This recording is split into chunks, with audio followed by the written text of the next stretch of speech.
for The Drive on ESPN Blacksburg, AM 1430, 810, FM 94.1, and live on the web at espnblacksburg.com. It's The Drive on ESPN Blacksburg, and a good evening to all of you. My name is Paul Van Wagoner. That gentleman is KG. He is taking your calls at 961-1430. 961-1430. Love to hear from you today. What's on your mind?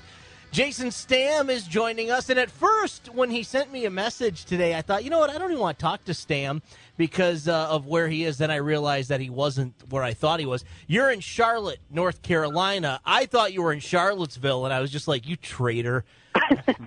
I was actually going to go to your house. North Carolina. I was going to go to your house and light it on fire, man, just to prove a point. No, it's more. We did talk a few weeks ago down there. That's true. When we I was did. in Charlottesville, but I felt dirty too after talking to you while you were there. I'm just saying, man. Take a bath? Yeah, I did. I went right home. I showered up. I'm like, okay, I feel better. Hey, Jason Stamm, why don't you break everybody's heart today? Tell us the bad news. Yeah, got a decommit from Tyjuan Garbutt. He's a Scout 300 defensive end. Right now, Virginia Tech's only Scout 300 recruit. So, right. Yeah, a little disappointed. I think that the Hokies probably still get him in the end, but I think it's one of those cases where I believe that he probably committed a little early. And, he's got all kinds of people in his ear. He's got family coaches. I think just telling him he needs to look around. So I still think he probably sticks with Virginia Tech, but at this point he is looking around. And Florida, Georgia, Penn State, there's a few that are kind of in on him. I expect visits to probably at least the first two. Now, I have heard rumblings that he has a coach that's been pushing him towards Pitt. I think Chris Coleman may have tweeted that out. Is there any truth as far as you know to that? I don't think so. I mean, his team had a 7-on-7 tournament up there, and he played in that. But I don't think he's getting pushed up there at all, no. Okay. So he reopens his recruitment. See, this is why I couldn't be a college football coach, because, like, it's just a guy on the radio that talks about the Hokies. Like, I'm taking this personally, man. I'm like, wow, that's mean. Okay, I'm done with you. But the coaches see, yeah, but no, seriously, like, I couldn't do it, man. I guess I don't have a thick enough skin. But the coaches now, I guess they kind of got to get back on this and kind of see what gives here and maybe work a little bit more on keeping Tyjuan in Virginia Tech. Yeah, I mean, he's expected to visit here in a couple weeks for the barbecue or the cookout that they're having. So they'll get him back on campus here pretty soon.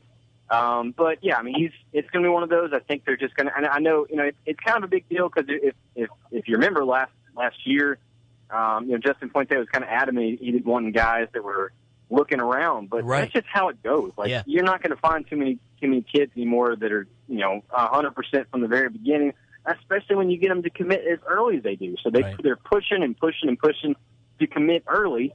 And this is kind of one of the, unfortunate results of that is that they they get more time to second guess their decision. It does kind of make it probably a little, maybe a little less hectic for a little bit, but you've got people in your ear, you've got parents, friends, coaches, all kinds of people in your ear, and you're going to kind of second guess your decision. So it's just part of the territory. It just comes with it. So, you can't take it personally if you're a coach. You just can't. I mean, that's just how it goes. And you just have to be open that these are kids and they're going to want to look around and, they're change their mind all the time. They're 16, 17, 18-year-old kids. So, of course, they're going to change their decision. Not too many 17 or 18-year-old guys don't. So that's just part of it, and they just have to keep working at it. And, again, if this is the case, I think they're still going to get them, but they've got to, keep working at them. So you're in Charlotte. You are there for the Under Armour All-American Camp. So tell me a little bit about this camp. Will coaches be attending this, or is this just strictly for you guys with analytics? No, this is actually today, 5 o'clock on the dot. So when KG called me up here a minute ago, I was getting flooded by all the coaches coming in. It's literally 5 o'clock on the dot. They walk in. So, okay. It's an open period right now from now until Sunday. This is the first of 3 over the next 3 weeks. Mm-hmm. So you've got the Under Armour camp going on right now. You've got the Adidas Gauntlet. I'll be down in South Carolina tomorrow for the Peach Jam.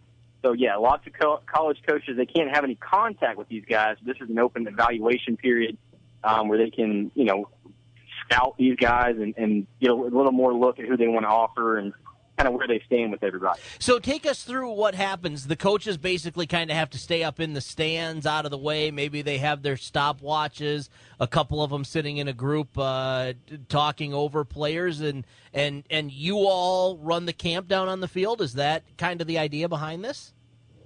Well, no, we're not running the camp. I mean, Okay. Under Armour puts this camp on for all the top. I think there's 100-something basketball players here in the country, and so they're all putting it on, and we're just kind of observing. And it's also really big. I mean, there's NCAA people here from the NCAA that are watching. We can't have any contact with coaches while we're here. Okay. Coaches can't interact with media, so it's pretty big. I mean, it's very strict.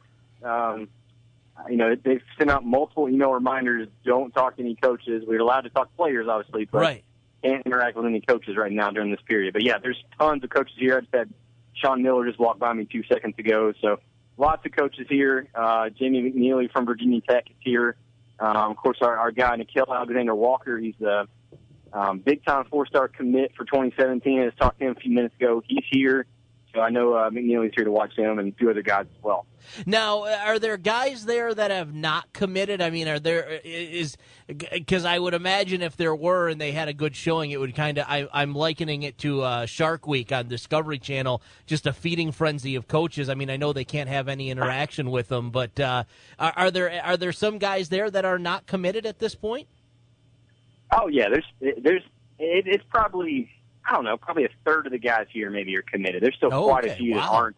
I mean, you got to, right now, over the next probably month, you're going to have more and more guys commit. In August, you'll have a lot more open gyms and guys who will visit campuses. Right now, you're kind of winding down with AAU season. You've got the next 3 weekends, again, are very big weekends for AAU. Right now, it's kind of Carolinas this weekend. And you still got nationals coming up. So still a few more weeks to go. But, yeah, this is a great time, especially if you have a good showing this opening weekend. Then coaches can really follow you for 3 weeks in a row, and really you could get even higher on somebody's radar or something if you do good 3 weekends in a row right now. It's a very, very crucial period for college basketball recruiting. Now, are there any guys there that you are specifically really interested in seeing play, or are you just kind of keeping it open and kind of watching everybody a little bit? Yeah, I'm watching everybody because I'm looking for what the coach is looking for. I'm waiting to see who that guy is that's going to take off, who that next big time guy could be. So, as far as guys right now on the radar, again, we got Nikhil Alexander-Walker that's here, Raekwon Gray. There's a few guys who are kind of in consideration right now, kind of have been on the list for a little bit. Najee Marshall's another big one. He's already visited Virginia Tech once. So you've got some guys here that are, Virginia Tech has been on for quite a while now, and also I think some that are a little under the radar who have done good at this point, and coaches just haven't had a chance to really look at them and evaluate them. And right now, obviously, is their time to really impress and earn a few offers. You're going to see a lot of offers flying out from all kinds of schools over the next few weeks. Let me ask you this. How close are the Hokies from starting to maybe roll with the big boys, North Carolina, Duke, Syracuse? How close are they as far as recruiting is concerned? Are they 1 year, 2 years with Buzz Williams away, or do you think, like, if they wanted to start right now, could they start going after some of maybe the high 4, low 5 guys? Yeah, unless they've got a connection, I don't think they're ever going to go head-to-head with some of these schools like Duke and UNC and Kentucky. That's just how it is. They're kind of a different tier. But, they have a lot of connections. Coach McNeely has a lot of connections in Canada. So a lot of guys that you see from Ontario, from Quebec, that are guys from Canada, a lot of times McNeely's going to have a connection, and those are some at least to keep an eye on. And there's obviously a lot of other connections that Buzz has in Texas and Rockefort has down in Florida. So there's still a lot of other connections. But as far as head-to-head, you're not going to see that too much. I mean, I think they're going to get their share of 4-star guys. Again, Nikhil Alexander-Walker being one of them. I know we moved him up to 68 in the latest ranking. So you got him, and I know he's, even from talking to him earlier, he's here recruiting some other guys. So they've got a good shot at a lot of these players, but again, you're just not going to go head-to-head with Duke, Carolina, but that's just how it is. Now, let me ask you this, and I'm throwing out hypotheticals there just because I can, and it's what I do. Let's fast forward to the end of the Mike Krzyzewski era. Obviously, I mean, we've talked about this before. If Coach K rolls up to your house, knocks on your door, and says, hey, I want you to come play at Duke, you've got a pen in your hand and you're signing before he even finishes saying Duke. In the future, I mean, Coach K's in his 70s, isn't he? I mean, could you see a drop-off at some point, or is there an heir apparent that's going to just keep this rolling at Duke? Yeah, I don't see that changing at all, honestly. Krzyzewski's built that thing up, and I don't see it falling anytime soon. Yeah. He's just put it in such a good position, and Duke academically is always going to be a draw for about anybody. It's in the ACC. There's a lot of appealing characteristics to it. And obviously I think Duke being one of the premier schools for Nike also is going to keep that going too. Nike's not going to let Duke drop off too much. It means a lot on that end as well. So, no, I don't think Duke's going to drop off. Whenever Coach K does decide to hang it up. Peach Jam, you mentioned that. Is that more of the same coming up later on this week?